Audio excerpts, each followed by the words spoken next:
everyone, it's Jules and I'm coming at you with another video. This time I'm gonna tell you a story, and it's one of how I met my Icelandic husband, as the title says. And it's mainly because I get asked this question so much. I mean, granted, people are always curious why I live in Iceland, and I made a video about that, which I will link to in the description below, and maybe even up here somewhere if that works out. But then there's always the question when they find out in that video that I have an Icelandic husband, it's like, wait a minute, there aren't very many Icelandic people in the world and you're married to one, so how did that come about? And since I think it's a cute, fun story, I figure why not share it, the long version, with everybody, because Gunnar and I sometimes we go through like whether or not we're gonna tell the long version or the short version just to save time or what mood we're in for that day. But I'm really in the mood to tell the story, so why not give that to you today? So if you're interested in hearing that, definitely keep watching. But before I head into the story, please make sure that you're subscribed so you don't miss new videos that I have, and click that notification bell that lets you know when new videos are uploaded. At the moment, I'm trying to create a schedule where I'm uploading videos way more often. I've been a little bit terrible about that, my bad. But it is my intention to be way more intentional with putting out videos regularly. All right, so how this all started. Currently, I'm 32, and I met Gunnar when I was in college. So kind of maybe a couple of years into college. This is going back more than a decade. I think it's even more than 12 years at the moment, if I'm thinking about this correctly. And the way it happened is that I met this Icelandic guy while I was in college, this university called RPI, or Rensselaer Polytechnic Institute. And while I was a freshman, I believe, I met Orre at a party. And at the party, I'm laughing because this is like such an absurd story. At the party, it's a frat party, I was pretending that night to have an English accent. Why? I really don't know, but that's what was going on. And he was talking to somebody else, and he came over to me and he asked me if I was from England. And he had an English accent, right? So I was like, no. and then I was like, are you from England? And he's like, no. And we both just like are laughing it up, ended up drinking vodka together and becoming friends, right? I think that's how it kind of happens for most people in college. Like, you drink together and somehow in real life, after the party, you could become friends. So as we're friends over like maybe a year or 2 years, he's having Icelandic friends that are coming to visit him in the US, specifically driving up to Troy to RPI to visit him. And he wants to have a party to welcome them, of course, to this town, city, whatever you want to call Troy. It's really not an exciting place, unfortunately. Well, at least not when I was there. So like what most people did, most of the college kids did, were drink on the weekends. So he was having this big shindig for them, and he invited me because he wanted me to meet his friends. And they were all really awesome. There were 3 of them that came. Gunnar was one of them. And he was, for me, the one I felt was really attractive.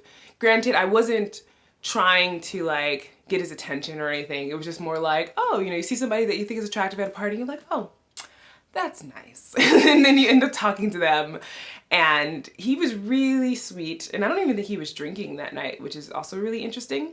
Mainly because he just stayed up all night with all the rest of us. And he played this drinking game with us called Kings, even though he wasn't drinking. So I don't know how that was working out for him, seeing all of us kind of like getting blasted. But at some point during the night, while we're chatting, he ends up telling me that he's just started dating somebody. And I was totally fine with that. I mean, I'm in this university studying engineering, and also, I mean, it was a university that had a lot of guys, ratio-wise compared to girls. I think it was like 3 to 1, guys to girls at the time. So I wasn't really worried about trying to attract a boyfriend or anything. I was just like having a good time. And at this party, I was definitely having a good time. So it was just nice to chat with him, and we chatted a lot during that evening about many different things. One thing that came up, though, I have to say, that was kind of strange, is that I didn't understand how to say his name. So even sometimes now when I say it, I don't feel like I'm always saying it correctly. And his name is Gunnar. But at the time, this soft rolling of the R and whatever, it just felt so foreign that I was like, I'm gonna call you G Money. Right? And he was like, what? At first he really was not into it.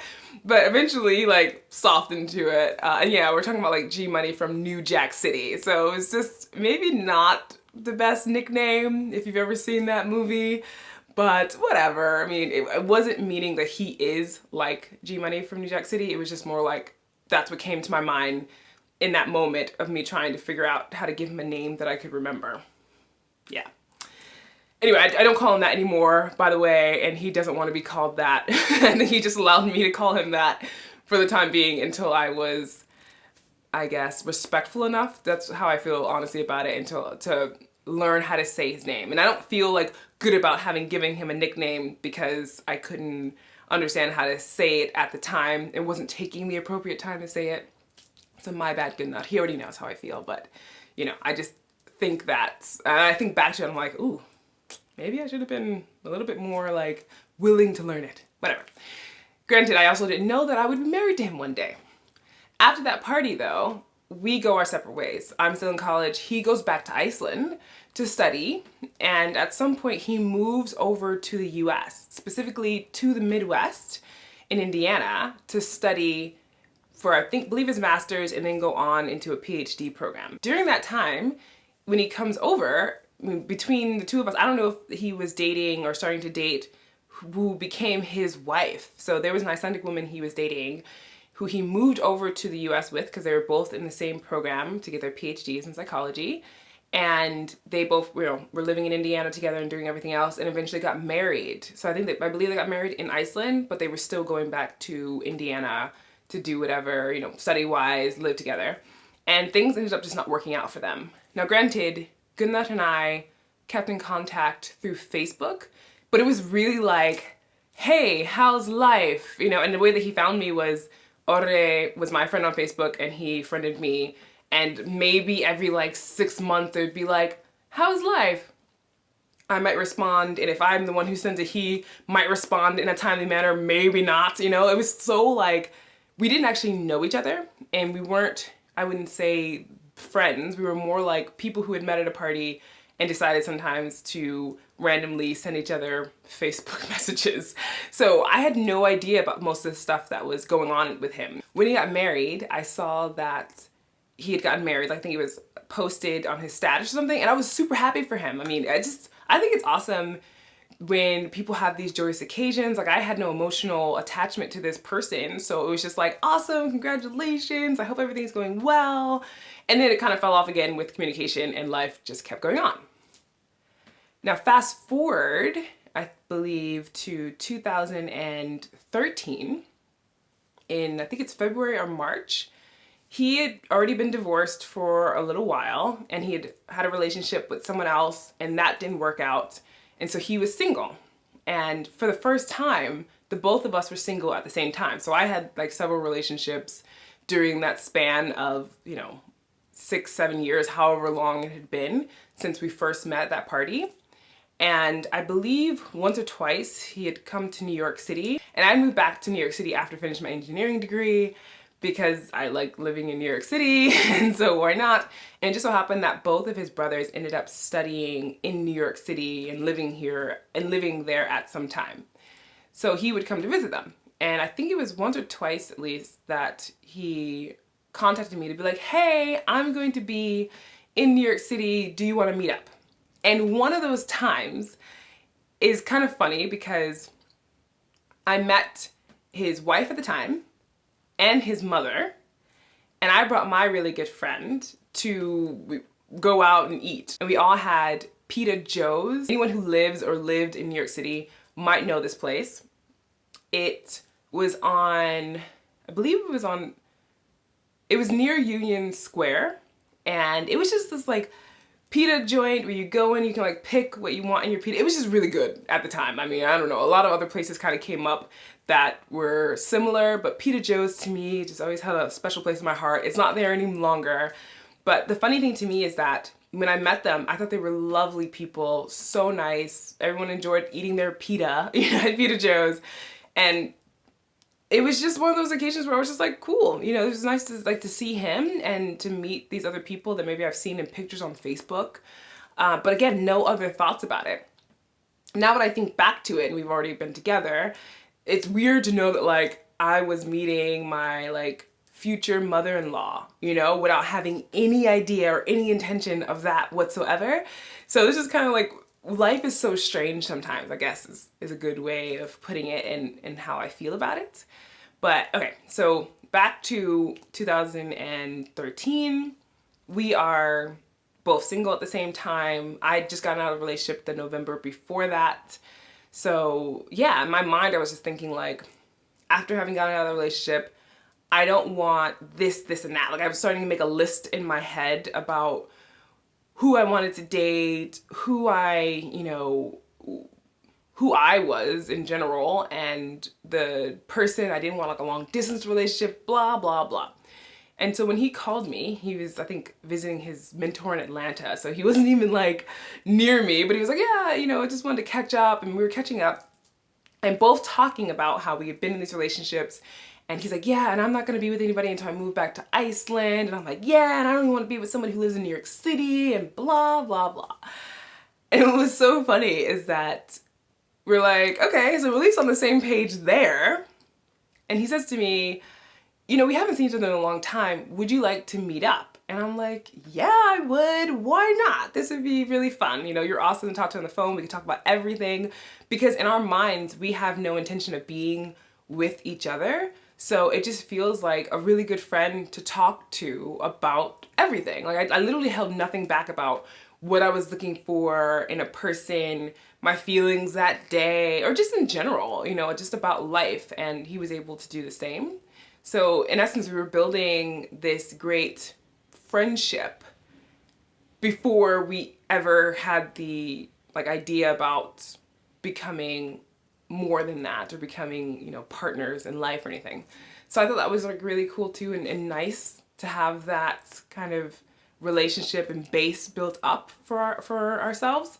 But like I said, since we didn't know that was going to be a thing, what we felt was that, okay, let's meet up in Chicago. So I'd never been to Chicago and Chicago wasn't very hard for him to get to.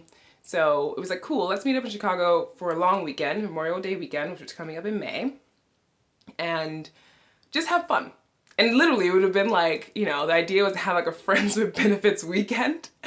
And I do have to say one thing about it though, is that I wasn't exactly sure if I would sleep with him or not, because just in my mind, like he had been in some open relationships and I wasn't really feeling that, and I'm still not in a place where I'm feeling that. So in my mind, I'm thinking like, I don't want to get involved with anything that might possibly be complicated, right? Like I'm trying to simplify my life. I just want to be with somebody who lives in New York City and has a really awesome job and is cool. That's it. That's all I want, right? I feel like I was, in my head, it all felt really simple. But when that weekend came and when we met each other in the airport, because he came to meet me, it felt like we were already a couple without even having to say it. Because when we hugged each other, it was just so natural and nice and beautiful. And I don't know, we were just having a great time. And there was never any pressure to do or be anything that we didn't feel like being. The awkward moment happened though, when we were on our way to our Airbnb. I was thinking to myself like, oh, we're getting along so well. I should kiss him. And, it's just like, so my little plan here, we're standing, I think, at a bus stop or just somewhere.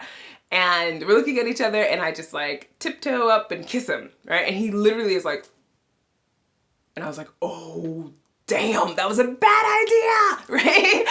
And yeah, when I think about it, I'm just like, it was so awkward. And I was like, he probably didn't like that. And holy crap, this weekend's gonna be terrible because we're literally only been together for 2 hours. But it wasn't. And it was a good thing. He was just really shocked that I made the first move, especially since he had been living in Indiana and there, people can be conservative. I'm not saying that everybody is, but you know, maybe some people are expecting that the guy makes the first move and blah, blah, blah.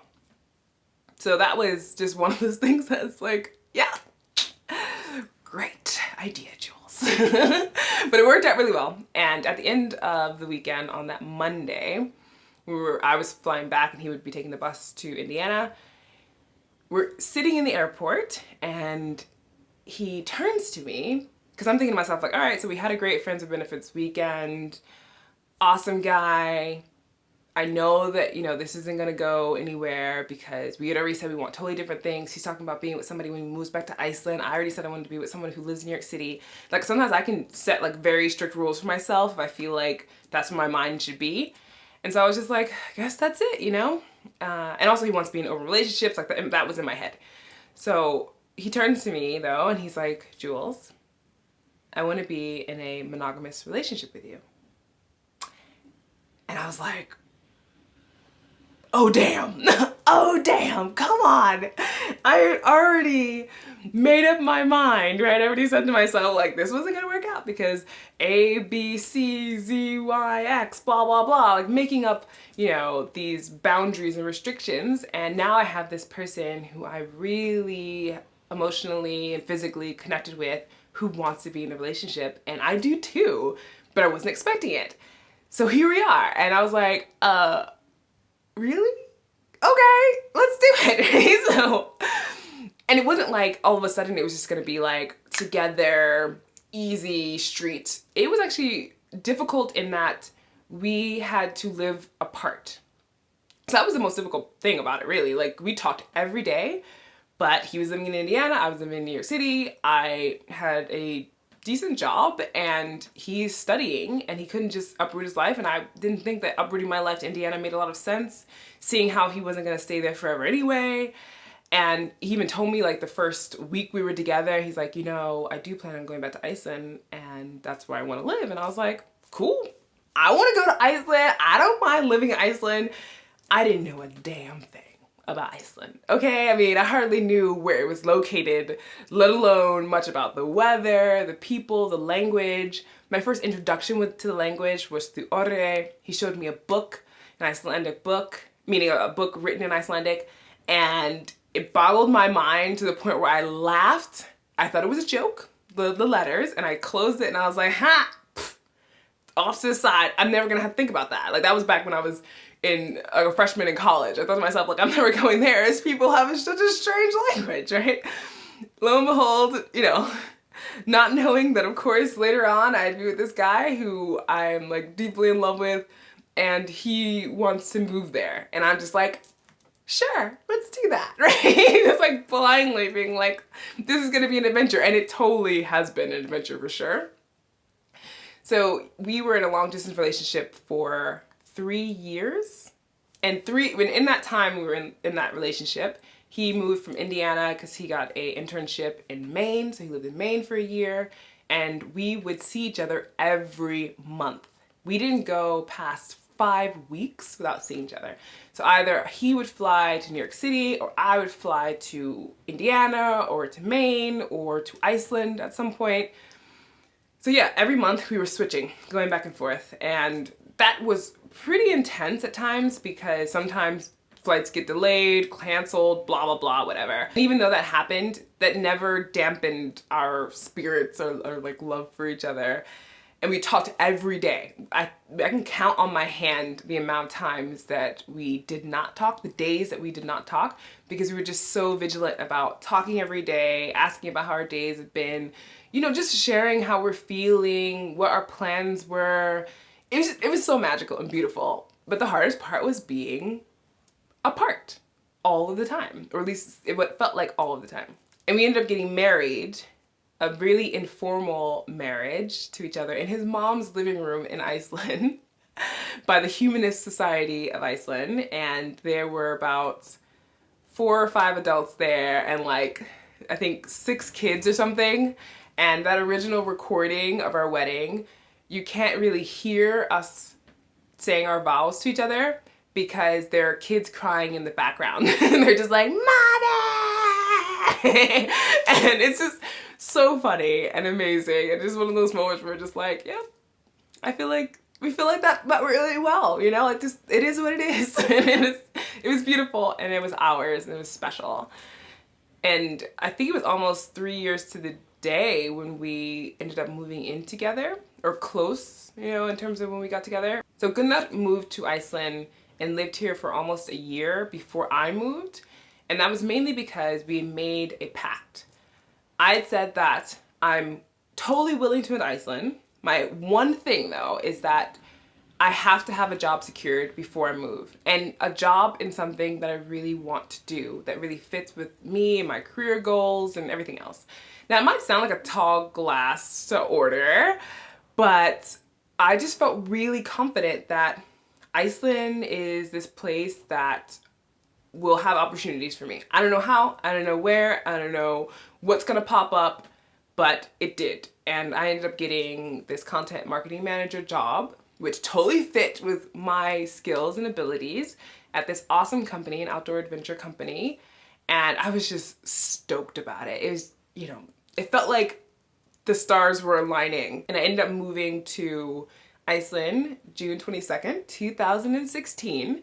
And I know that by heart, mainly because I started work the next day. After I landed, I was like, going right off to work, gonna start it off right. And yeah, that's when we ended up moving in together. For the first time, we had to learn how to share things and be a couple that saw each other so often.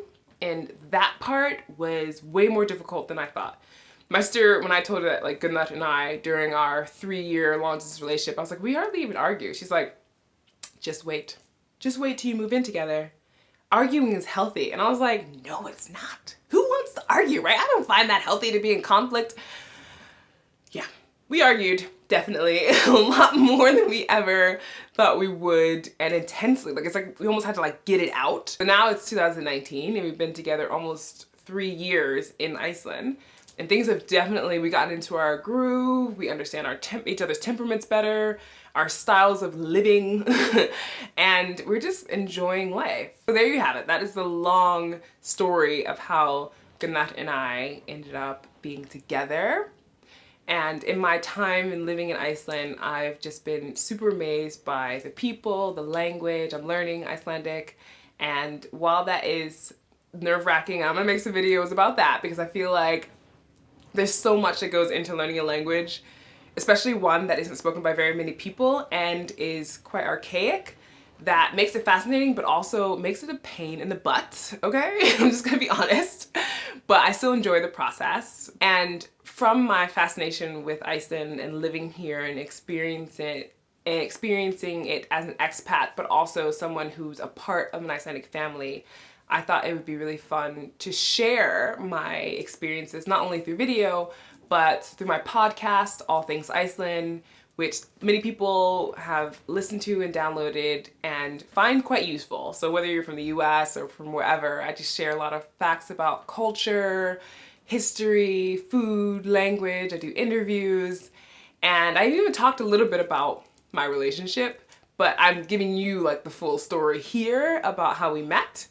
So if you want to learn more about Iceland, you can check out the link in the description box to the podcast. But I would love to hear some of your stories in the comment section of how you met your partner, if it was like really fascinating, if you had to move to another country, all that jazz, as well as if you want to hear or see Gunnar on here, we can potentially do like a husband tag thing or whatever like some of these other YouTubers do that I've never really like watched, but I've seen them kind of, you know, in some boxes and thought, okay, that could be a cute idea. So if people are interested in seeing him, I'll see if he's up to it, but he would probably, like me, want to know if people are actually interested. So write it in the comments if you are interested in seeing he and I on camera together and maybe answering some questions. And of course, if you have some questions for us, throw them out there. Thanks for watching, and make sure you subscribe so you don't miss my future videos, and I will see you in the next one.